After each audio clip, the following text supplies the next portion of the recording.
What's up, Pokemon fam, YouTube fam? Hope you're having a great night tonight, guys. So, we have a lot to talk about in this video.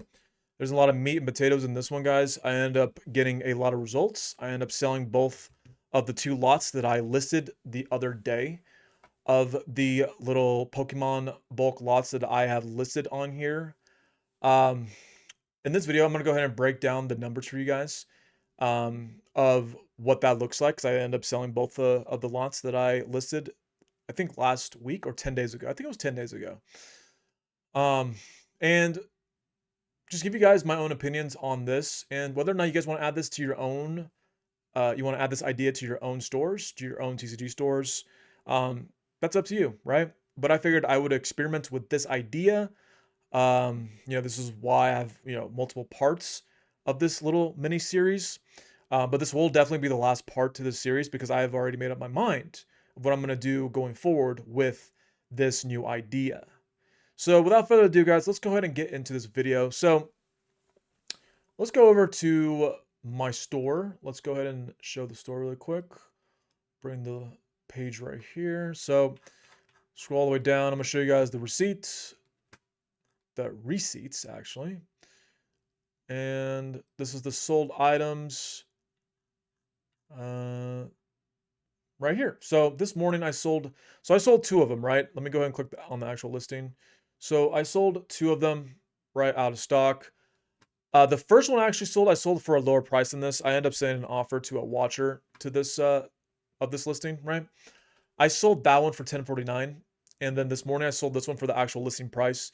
So we're gonna actually use this listing price as our main revenue, right? To calculate the actual amount of expenses and break down the profit margin and everything like that. So let's go ahead and go over to this go over to Google Word, I think, or this Google document, whatever you want to call it. So here's the profit margin breakdown. Okay, now I'm gonna go ahead and just give you guys the conclusion before I break this down. I am definitely not going to go further with this because there was two things I was looking for when I made my thesis video. If you guys haven't watched that video, go ahead and watch part one. But I basically talk about two things I wanted to see. I wanted to see the volume and I wanted to go ahead and see the margin. The volume was way more important to me than the actual margin. The margin I can live with, depending. It could be, it has to be a fair margin, obviously. But um, the volume was what I was really looking for.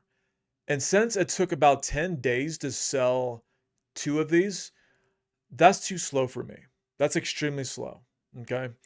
Um, in order for this to be worth it, I would have to at least sell 100 of these a week.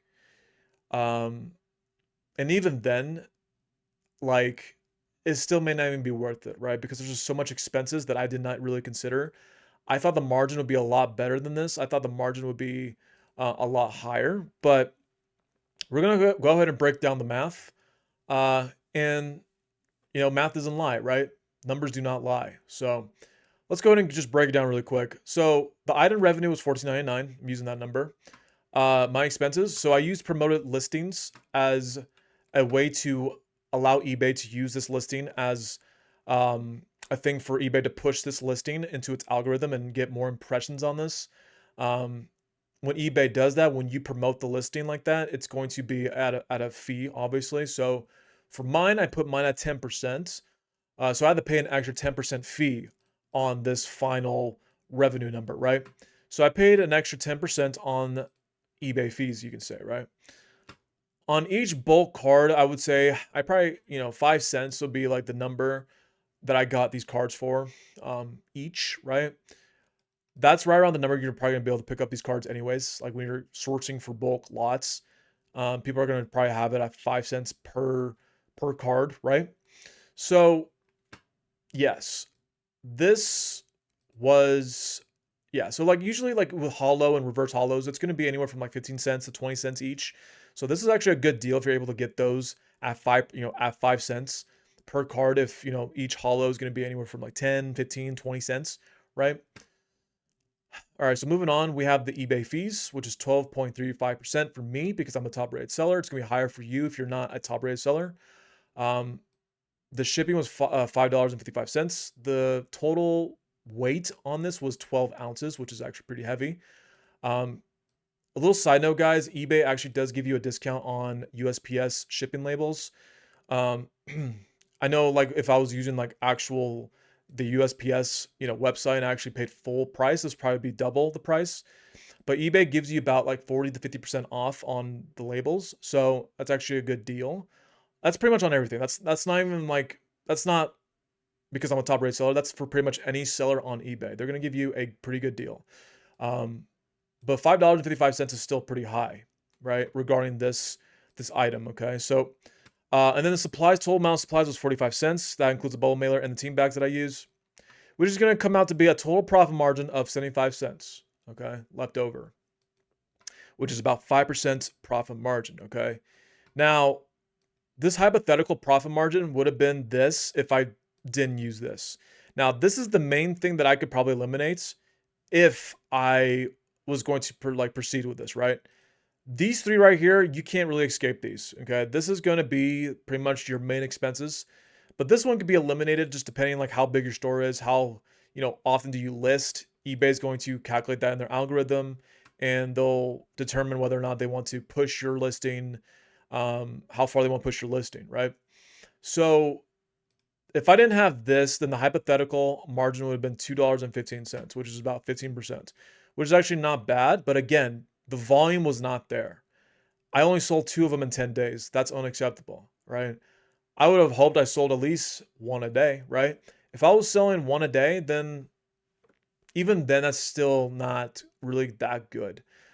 So the best, I would say two things, right? One, this is a good way to like just have a little bit more revenue coming from your store. You try and get rid of your bulk. You want to get rid of your bulk somehow, some way, and you just don't really care about the margin. You don't really care about the net profit, right? And you are selling other things because keep in mind, guys, this is not the main driver of your revenue. This, I repeat this, okay? This should not be the main driver of your revenue. You need to have multiple listings on your store. You need to be selling multiple things in your store. Okay. There's no way I can live off of selling two of these in 10 days. There's just no way. You can't operate a business by making only like 25 bucks in revenue in 10 days. That's just not feasible at all, right? Like for example, like we can go over to uh my total sales number right here. Like we can go over the summary. Like in the past week, guys, like I did about 3 grand in sales this week, right? So 3 grand in sales in the last 7 days, okay?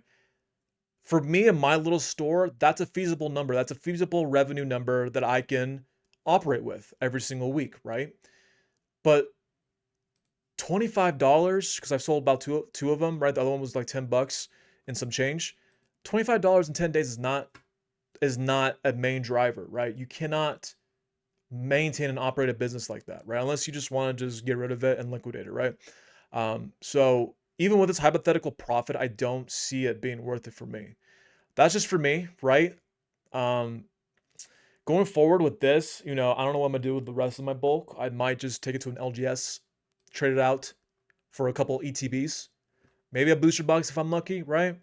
Because that's a lot more valuable. I can sell the booster box, I can sell the ETBs. Those will sell pretty quick, right?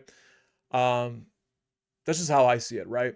So give you guys a little bit of words of wisdom before we close out this video. A metric that I use for myself, guys, a metric that I use to basically get the little wins every single day of my store. It doesn't matter what store you're running. If you're running an e-commerce store, you have a Whatnot, Macari, eBay, Etsy, it doesn't matter what it is, okay? If you're selling, if you have to set up a quota for yourself, right? You have to have your own quota. I have my own quota, okay, for my own store. I've had my own quota for 2 years now. And my main goal every single month is to sell 10% of my store every single month. Okay. And every single month I go far above that. But that's just the base. Okay. That's just the bare minimum I set for myself. If I don't meet that threshold of 10% a month, then there's something wrong with my store. There's something wrong with the operation. I need to look further into the operation and see why that number is low. So whatever you're selling, you want to sell at least 10% of your inventory every single month. For example, if you have 100 listings to start off the month, right? Then your goal is you're going to want to basically sell 10 listings in 1 month. That's 10% of 100, right?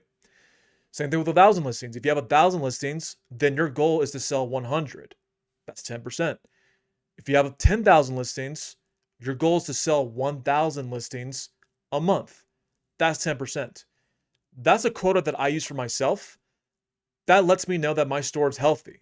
My operations are healthy. Everything, all the systems that I'm utilizing every single day or every single week is working. And the moment it doesn't work, the moment my quota goes down below 10%, then there's something wrong. Then that means something is not working and it's not feasible. And then I have to go in, look at the variables, and pivot and see what's going on, right? So that's just my words of wisdom, guys. Set up a quota for yourself and have weekly goals and have monthly goals. Okay. In my case, I like having monthly goals. If I have a monthly goal of 10% every single month, then I'm a happy camper because I'm going way above that. I'm usually doing 30%, right? 30, even maybe even 40%, because the churn and burn is so real when it comes to selling this stuff because it sells so quick, guys. It sells so quick when you're selling singles, slabs, um, even sealed product. It sells so quick, guys. This stuff is extremely liquid, in my opinion. Um, and eBay is a great place to just be able to have that liquidity, right? So, just my own opinion, guys. If you guys like today's video, go ahead and give me a like, give me a sub. I will see you guys in the next one. Definitely gonna make a couple more videos before the holiday for Thanksgiving next week. So stick around for those videos coming up here in the near few days to a week. So overall, guys, continue to improve on your own stores, continue to analyze and continue to document your data. It's very important, guys, that you utilize your own systems and you are just not lollygagging and just kind of just playing a guess game with yourself. So it's very important to keep track of this stuff. So, anyways, I'm gonna go ahead and end it here. Have a great rest of your night, guys. Take it easy.